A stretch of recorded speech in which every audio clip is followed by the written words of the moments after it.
النهارده هجهز معاكم اوردر رامي لاخته. يا جماعه بقالنا كتير قوي ما جالناش اوردرات من شباب لاخواتها، يعني بيجي لنا دايما اوردرات لشباب لخطيبته لمراته لحبيبته لصاحبته، يعني بقالنا كتير قوي. حنوا شويه على اخواتكم. انا عايزه اسالكم سؤال، امتى اخر مره جاتلك فيها هديه من اخوكي؟ وانت كمان يا ريت تكتب لي في الكومنتات امتى اخر مره جاتلك فيها هديه من اختك. يلا بينا. اول حاجه هحط لها هديه المتجر، يا رب اللون ده يعجبك، معرفش ذوقك ايه.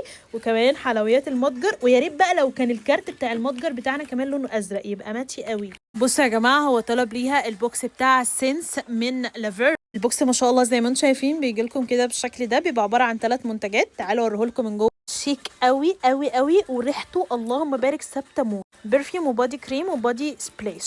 وطبعا مش محتاجين نتكلم عن الشياكه، وبجد يا جماعه صدفت ان البوكس يعني فيه لون ازرق والهديه كمان لونها ازرق. وكمان من قسم الاكسسوارات خد لها من الكوليكشن بتاع الخواتم الجديد اللي لسه نازل عندنا الملون. بصوا لي يا جماعه عن جمال وحلاوه الخواتم الفري سايز اللي نازله عندنا. هو قال لي اختي بتحب الاوفر فطلب لها الخاتم ده، ان شاء الله بيجي لكم قطعتين كده جولد وسيلفر.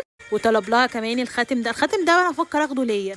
بصوا يا جماعه، هو في منه ستوك فانا هاخد منه واحد، حاسه حلو قوي. فكده خد لها الاتنين دولت ميكس الذهبي مع الفضي. وخد لها بقى الخاتم ده اللي هو بيجي على شكل مربع كده قطعتين باللون اللي هو البينك. وكمان خد ليها الخاتم ده باللون المميز قوي ده، لون الجنزيري اللامع.